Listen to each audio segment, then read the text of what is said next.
It's been good. I think the way we have it set up, they're staying pretty fresh, but they're getting a lot of really good reps. They're getting full speed reps, and hopefully the way it's structured, they're not getting gassed in camp, which is a good thing. Do you like how Lucas come back, from sitting out in the spring? Yeah, I mean the good thing about really all those guys is they do a really good job of studying. They're very intent when they're if they do have an injury when they're out, they're not just there. They're there getting better, and he's come back like he hasn't missed a beat. Are Luke and Nick together giving you something in a leadership way that you didn't get from them last year? It's a good question, Mitch. Yes, because they're just better at it, but they were really good leaders last year too, in a sense that they worked extremely hard, but now they just have the experience factor, and leadership's no different than playing. You get better at it the more you're involved with it, the more you're forced to be in that mode. So this is year 2 for them in that mode, and they've gotten better at it. So yes. There's a lot of positive reports about Ernest. How's been so far? What have you seen since he arrived in the spring so far? Yeah, I mean he's been great. He really has. He works hard. Obviously he's a great athlete, a very good player, but he's a better person and a better worker. So that's when your intangibles are better than your athleticism, and your athleticism is already extremely high, you get excited about that. You felt comfortable enough to have the quarterback move and Nick will see. You must have felt pretty good about that. Obviously, Nick and Luke are the clear starters. What about the guys behind them, including Ernest? Where is that battle for number 3? Yeah, I mean, I think Vaz had an extremely impressive camp so far.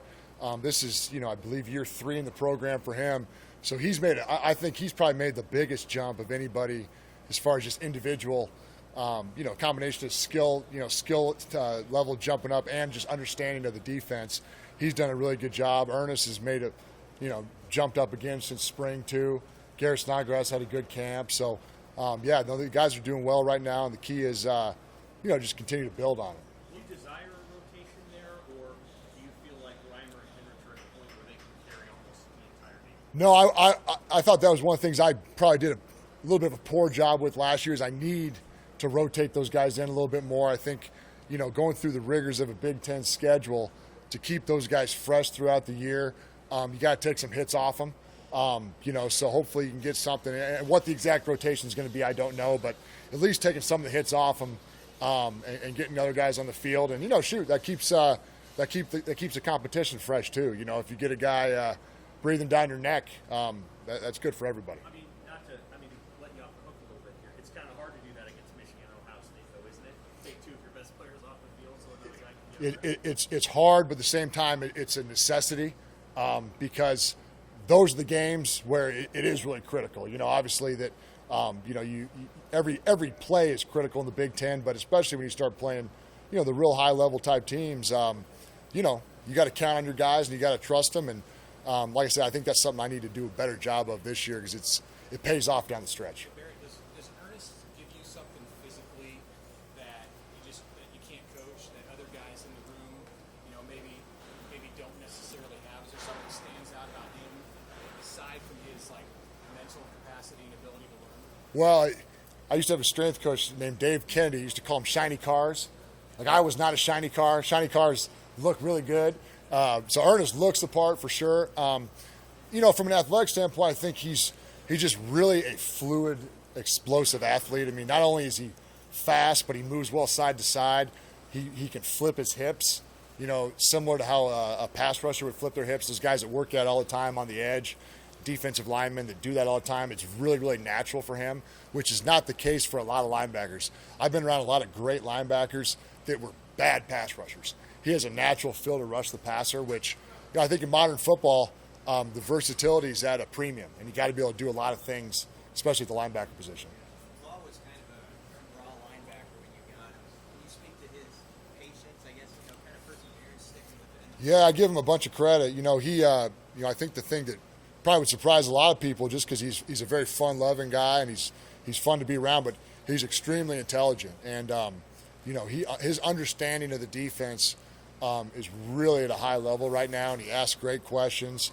He's on point. He loves being out there. So, the guy, he really has made a huge jump in year 3. So what's a great question? What kind of question does he ask? So, for example, just everything we do is based on rules. And to me, 400 level questions are the ones that, hey, whatever, coach, I saw Michigan play 66. They're running power and they're reaming the front. How do we handle that? Not where do I line up on this defense? So when you start getting to the big picture stuff, and I always think of good defense as understanding your own problems. So he really is starting to understand, each position, each technique, each, situation has going to have different issues that come up. And he's starting to see those, and he asks really good questions on how to, kind of cheat those techniques. Kind of thinking trickle down to the other guys. Have you seen that sort of spread across the room? Yeah, I think it has. Luke and Nick are pretty astute guys, and Vaz like that, and Ernest already at a young level has seen that, and he's starting to ask the right questions too. And it's fun for me as a coach. Stimulates my brain too, so I enjoy that. You guys were really complimentary last year of Damian Daniels and sort of what he did in front of them. Do you have to have a chemistry between those interior guys and your guys, and do you see that growing? Yeah, it's number one, they do a lot of dirty work for us. They take on those double teams and clean up a lot of messes for us. But at the same time, knowing how they play, the more comfortable you are with those guys in front of you, the faster you can play as a linebacker, whether it's picking off double teams, whether it's falling back when somebody climbs up on you. So the more comfortable you are playing with those D linemen in front of you, the better feel you're going to have for your game.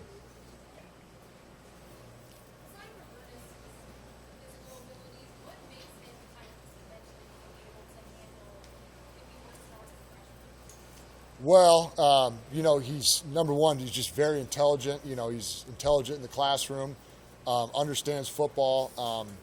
I think just demeanor-wise, he's got a pretty mature demeanor. He doesn't have a lot of ups and downs. A lot of times, the biggest thing you try to fight with young guys is get them to be very consistent. What's a day look like for you? And he's already got a pretty good feel for that. And coming in the spring's really big on that. You learn how to. You learn how to live. You learn how to be a college student. You learn how to get a routine. So that part's really helped him as well. Anything else for Coach? Okay. Thank you. Well, Phil,